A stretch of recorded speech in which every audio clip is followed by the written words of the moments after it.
Hello दोस्तों, आज की इस वीडियो में हम चर्चा करने वाले हैं पैरेलल यूनिवर्स पर। आज के वैज्ञानिक ये निर्धारित करने के लिए काम कर रहे हैं कि क्या समांतर ब्रह्मांड यानी कि पैरेलल यूनिवर्स मौजूद है या नहीं है।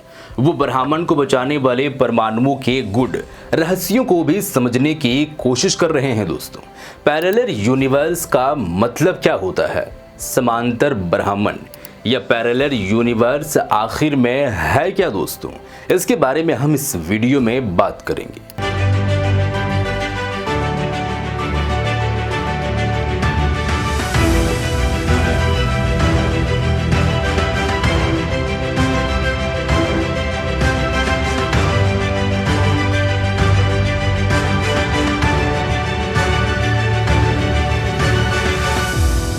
दोस्तों, पैरेलल यूनिवर्स का मतलब है एक ऐसा अलग दुनिया, एक ऐसा अलग यूनिवर्स, एक ऐसी अलग दुनिया जहां पर हमारी ही दुनिया की तरह हमारे पैरेलल एक दुनिया चलती रहती है। कुछ थ्योरीज इसे सपोर्ट भी करते हैं।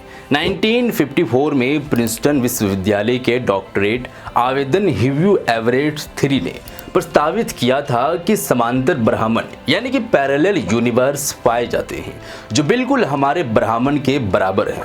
ये ब्रह्मांड हमारे ब्रह्मांड से जुड़े हुए हैं, लेकिन उनकी शाखाएं हमसे बिल्कुल भी दूर है। दोस्तों, पैरेलल यूनिवर्स है या नहीं है, इस पर हम थोड़ी देर बाद चर्चा करने वाले हैं।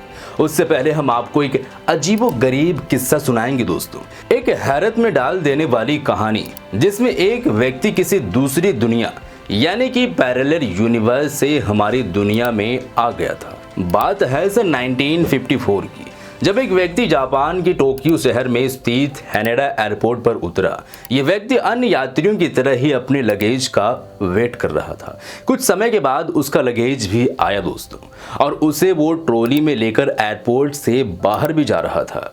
और बाहर जाने से पहले हर एक पैसेंजर को एयरपोर्ट के चेकिंग से गुजरना होता है, इसलिए यह व्यक्ति भी एयरपोर्ट के चेकिंग काउंटर पर गया। लेकिन इसके बाद जो कुछ भी हुआ दोस्तों, उस घटना ने उस वक्त एयरपोर्ट पर और उसके बाद पूरी दुनिया के भी होश उड़ा दिए थे। जब एयरपोर्ट पर मौजूद ऑफिसर्स द्वारा उस व्यक्ति को पूछा गया कि अपना पासपोर्ट दिखाओ, तो उसने एक अजीब पासपोर्ट दिखाया।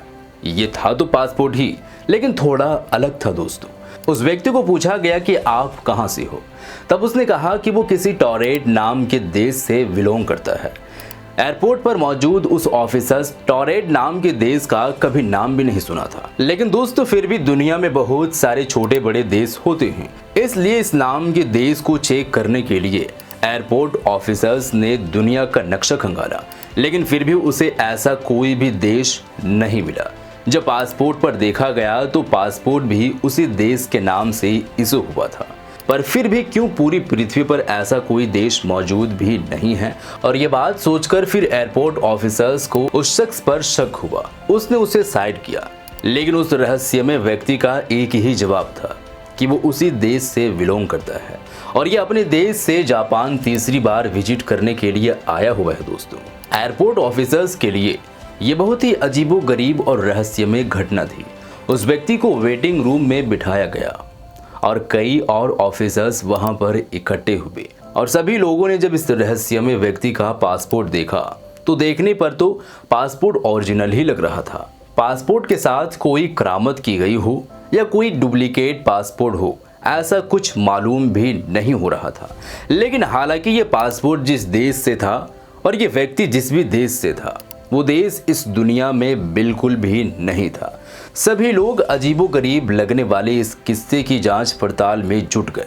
उसने उस व्यक्ति से सच उगलवाने की बहुत कोशिशें की। सबको ये शक था कि शायद ये कोई ड्रग स्मगलर या कोई अनैतिक काम करने वाला होगा, लेकिन फिर भी वो व्यक्ति एक दो बिल्कुल भी नहीं हुआ। वो अपनी बात पर अड़ा था कि वो टॉरेट देश का नागरिक है। लेकिन हालांकि वो फ्रेंच में कई सारे शब्द ऐसे बोलता था जो थोड़े अटपटे या अजीब लगते थे। इसके साथ ही वो थोड़ी सी जापानीज भी जानता था और दुनिया की और भी कुछ भाषाएं जानता था। ऑफिसर्स को उसकी भाषा तो समझ में आ रही थी, लेकिन वो उसके लहजे को आम लोगों से आसानी से डिफरेंशिएट कर सकते थे। उन्हें यह भी बात अजीब लग रही थी या खटक रही थी कि उन्होंने कभी टॉरेट जैसा किसी देश का नाम नहीं सुना है।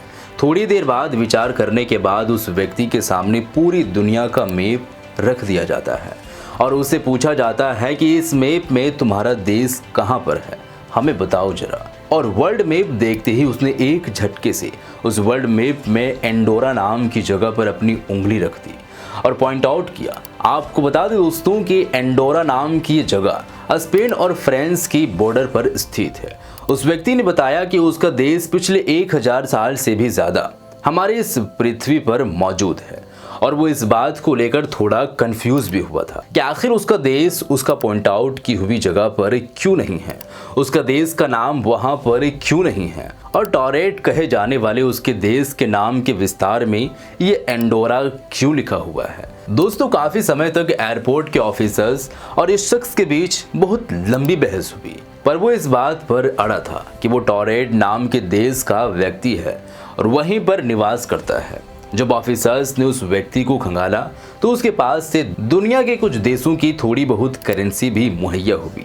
हालांकि वो पिछले कुछ दिनों से दुनिया के कई देशों की विजिट पर था, पर रहस्यमय व्यक्ति ने ऑफिसर्स के साथ अपनी और भी कई डिटेल्स शेयर की, जैसे कि वो एक कंपनी में काम करता था और उस कंपनी ने ही यहाँ टोक्यो जापान में उसे भेजा है और उसकी कंपनी उसके रहने के लिए जापान की एक होटल में भी उसकी बुकिंग भी करवाई गई थी। इसके बाद ऑफिसर्स ने उस होटल पर संपर्क किया। होटल एग्जिस्ट भी कर रही थी, पर दोस्तों होटल के एम्प्लॉय से जब ये बात पूछा गया तो उन्होंने कहा कि इस व्यक्ति के द्वारा इस होटल पर कोई भी बुकिंग नहीं हुई है, कोई भी बुकिंग नहीं की गई है। इसके बाद एयरपोर्ट के ऑफिसर्स ने इस पर और ज्यादा इन्वेस्टिगेशन करने के लिए इसे कस्टडी में ले लिया गया। ऑफिसर्स को लग रहा था कि शायद ये कोई क्रिमिनल ना हो और एयरपोर्ट ऑफिस में जब सारी बातें क्लियर ना हो जाए तब तक वो उसे छोड़ भी नहीं सकते थे और अब इन्वेस्टिगेशन कंडक्ट करने के लिए 1 दिन का समय चाहिए था। इसलिए उस व्यक्ति को एयरपोर्ट ऑफिसर्स ने एयरपोर्ट के पास ही एक होटल में रुकवाया और उसके साथ कुछ सिक्योरिटी गार्ड भी भेजे गए जो उसकी निगरानी रखे। उस होटल में उसे ऐसे कमरे में रखा गया था जो एंड में था और उसके बाद कोई भी एग्जिट नहीं था, यानी कि एक ही दरवाजा था जिसमें से कोई इंसान आ और जा सके। सिक्योरिटी गार्ड को और ऑफिसर्स को इस दरवाजे पर बिठाया गया ताकि वो इंसान फरार ना हो जाए। होटल के रूम के अंदर कोई खिड़की भी नहीं थी और उस रूम के आसपास चारों ओर सिक्योरिटी गार्ड तैनात की गई थी। इसके बाद एक रात बस निकलनी ही थी और दूसरे दिन उस व्यक्ति की पेशी थी और पूरी तरह इसकी कड़ी निगरानी की गई। लेकिन दोस्तों दूसरे दिन सुबह जो हुआ उसने पूरी दुनिया के होश उड़ा दिए। ऑफिसर्स ने उस इंसान से पूछताछ करने के लिए गेट तो खोला, लेकिन वो इंसान वहां पर मौजूद नहीं था। वो इंसान रातों रात कहीं गायब हो चुका था और वो कहाँ गया, कब गया, इसकी भनक तक किसी को नहीं हुई। दोस्तों बात यहाँ पर नहीं रुकती है। उस इंसान के पास से एयरपोर्ट के ऑफिसर्स ने उसके डॉक्यूमेंट, उसके पासपोर्ट वगैरह ले लिए थे। उसकी डॉक्यूमेंट, उसके पासपोर्ट वगैरह ले लिए थे और उसे इंक्वायरी में पेश करने तक एक सेफ जगह पर रखा था। जब ऑफिसर्स ने वो ड्रॉ खोला तो वहां पर उसके डॉक्यूमेंट्स भी नहीं थे। ऐसा कैसे हो सकता है दोस्तों, जरा आप खुद सोच सकते हैं। जापान एयरपोर्ट का ये वाकया किसी को भी समझ में नहीं आ रहा था। उस व्यक्ति को खोजने के लिए बाकायदा एक टीम भी बनाई गई, लेकिन दोस्तों आखिरकार निराशा ही प्राप्त हुई।